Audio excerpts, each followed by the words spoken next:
That's the extent of my knowledge. You can vote on those names that we just gave you. Go to the Fox and Friends Instagram page.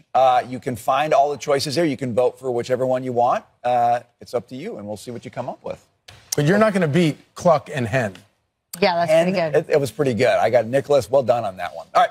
We begin this hour with the future of the White House as Trump wraps up his final administration picks. The president-elect filling his cabinet in near record time, a stark difference from the last time he was set to take office. Madeline Rivera is in the nation's capital with more on Trump's new team. Madeline. Hi, guys. Good morning. President-elect Trump made one more announcement last night. He chose former White House aide Brooke Rollins to lead the Department of Agriculture. In a post on X, Rollins wrote, in part, "It will be the honor of my life to fight for America's farmers and our nation's agricultural communities. This is big stuff for a small-town AG girl from Glen Rose, Texas." Rollins rounds out Trump's picks for the top 15 positions within his cabinet. Just to refresh, some of his other high-profile nominees include Senator Marco Rubio for Secretary of State, veteran and former Fox News host Pete Hegseth for Defense Secretary, Robert F. Kennedy Jr. for Health and Human Services, Scott Bessent for Treasury Secretary, and former Florida Attorney General Pam Bondi for AG. The attention now turns to Capitol Hill, where the appropriate Senate committees will review the backgrounds of the candidates. Generally, the committee will have a hearing on the nomination, and the nominee will testify. The committee will then vote on whether to send the nomination to the full Senate. In order to be confirmed, a nominee needs a simple majority of the senators who are present and are voting. Some of Trump's choices, like Kennedy and his Director of National Intelligence nominee Tulsi Gabbard, are expected to be highly scrutinized during the confirmation process. Still, it is rare to have cabinet offers be rejected in a full Senate vote. The last major cabinet rejection was in 1989. Former President George H.W. Bush nominated John Tower as Defense Secretary. Tower lost the vote along party lines in the Democratic-controlled Senate, and Dick Cheney was later approved in Tower's place. Charlie, Rachel, and Brian. Thank you, Madeline. You guys got it. Thank you, Madeline. That's kind of interesting. I'm surprised by that. John Tower was the last nominee voted down. I would have thought that there would have been one since then. But obviously I can't think of one. Telling. If it's true, that's telling. Yeah. You know, one of the interesting things about this cabinet, Donald Trump has a very ideologically diverse cabinet. Axios just wrote a piece on that saying, behind the curtain, Trump's liberal cabinet. This is from a piece written by Mike Allen and Jim Vandehei. Here's what they said. Lost in the noise of Trump's most controversial picks is the simple, undebatable fact that this might be one of the most ideologically diverse cabinets of modern times. As Axios' Zachary Basu told you, Trump's cabinet increasingly resembles a European-style coalition government staffed with a dizzying array of ideological rivals, united for now, at least, by a grand MAGA vision. It's Trump's team of ideological rivals. The team represents the Trump worldview. Traditional conservatism is dead, and its biggest lifelong advocates neutered to the point of irrelevance. I don't know if I agree with that last line, but I will say that we were noting that this summer when RFK Jr. came on board, along with Tulsi Gabbard, this was something we've never seen before. It was definitely an ideologically, coalition that was forming that we'd never seen. Yeah, but not only were we talking about it this summer, we were talking about it for the past 4 years. We've been talking about the past 8 years. Donald Trump has completely taken over the Republican Party and changed the focus of the Republican Party and has ended a number of political dynasties in order to, in both Democrat Party and the Republican Party. And I do think it's kind of interesting that sort of people wake up in Washington, they're like, oh, wait a minute, you've got this diverse cabinet. Yeah, what do you think Donald Trump has been talking about all the time? What do you think Donald Trump has been campaigning about for the past year? He's been campaigning on all of these issues with this diverse cabinet. And so I just think it's always funny. Washington is always the last ones to catch up with what's actually going on in politics. I mean, I get the diversity thing for sure, and I agree with that to a certain extent. I feel like this characterization is trying to overplay that a little bit, too, in terms of, these rivals going after each other. I look at the wall, and I sort of see a lot of people who are united by the idea that government doesn't serve the people anymore. Like they may have different views on different things, but this is a group of people who I think have fundamentally aligned on the idea that the bureaucracy, sort of the lifers in D.C., no longer think they work for the people who have put them there, or the politicians who have put them there, whatever, however they got there. And this is a group that wants to change that in their different areas. And everybody's got different interests. You know, RFK's got it in health and medicine, and Breakıng has it in energy and permitting, all these different things. But that is their fundamental alignment. And they're not rivals in that respect. They're actually a network of people who are wanting to achieve that. I think it also shows how things overlap, right? So I look at my own husband, Sean Duffy, and RFK Jr. They could not be more different in terms of, think about, like, you know, one's a Democrat, one's a Republican.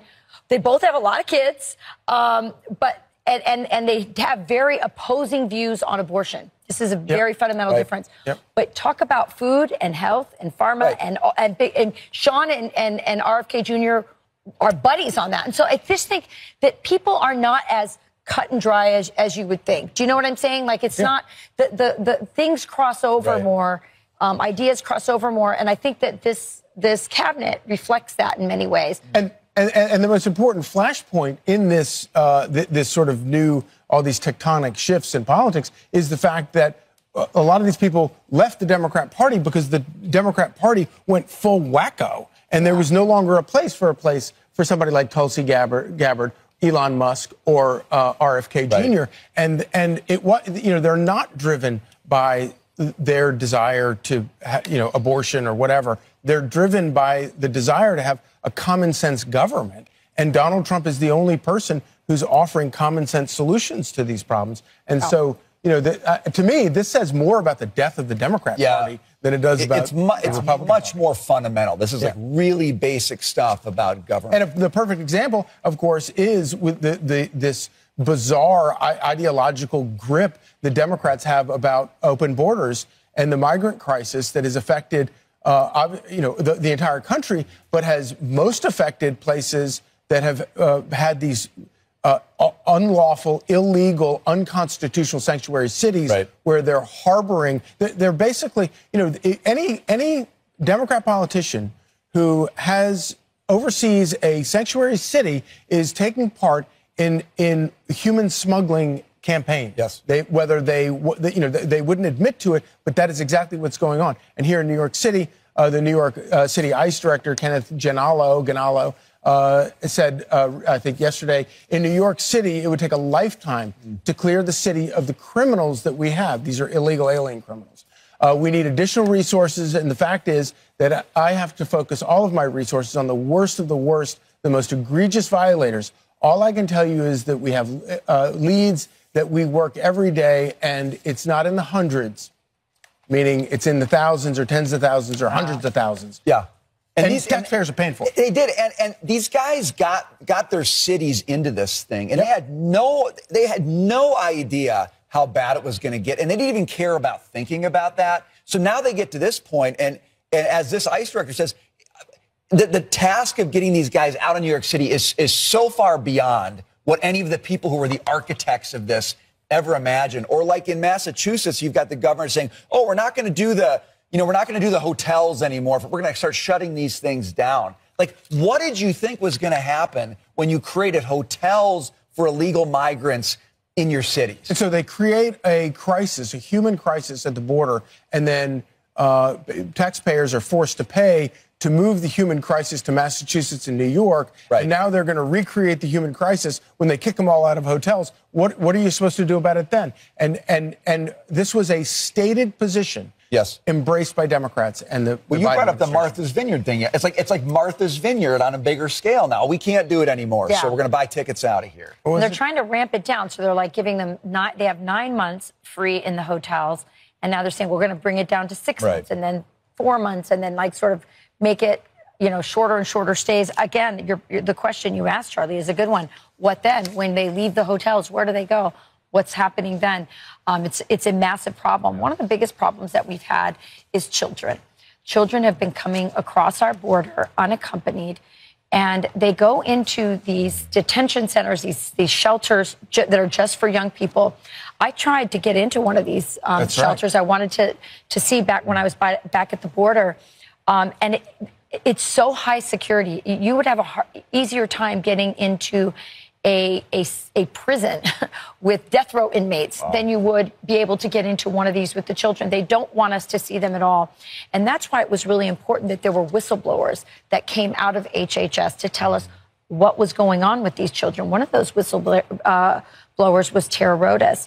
She worked for HHS. They were looking for people from HHS who could speak Spanish, and she volunteered along with others, thinking she was going to go into these shelters and do puzzles and play with these kids because they're obviously there alone and scared. And she was really looking forward to doing that kind of work. And what happened is that once she went into those shelters, she started talking to the children and hearing the horrors of their journey and how they got there and what they are going to face once they leave that shelter. Here is a portion of what Tara Rodas told Brian Kilmeade last night on One Nation. Listen. The government made an all call. They knew they had a crisis at the border in 2021. And me and a lot of other federal employees, we raised our hand and said, hey, send me. I will go. The children were telling us that they did not know who they were going to, or worse, that they were actually lured here and that they were told, hey, if you come to the United States, out of the goodness of my heart, I'm going to pay your journey, but you've got to stay with me and you have to work off your debt until your debt is paid. And of course, the children are never able to get out of debt bondage. As a matter of fact, still today, HHS is stonewalling the data. Why is HHS holding on to data that would lead to the rescue of children and the prosecution of traffickers who are harming the children? The administration has left a mess. It's broken. This program is broken. How shocking is that? Yeah. So we have children who are basically indentured servants here. Right. And how are they working that off? Some of them in slaughterhouses and, cleaning up in slaughterhouses. We saw a report that came out from the New York Times about that. Others in different companies. But some of them are working it off through sex trafficking. This is an absolute, utter scandal. Donald Trump has promised to clean this up, and so has Tom Homan. Right. But they have a lot of work to do, and this is so criminal what's happened. Every bit of it is the result of intentional policies by the Biden administration. No question. They undid all of the fixes to the border, and this is the result.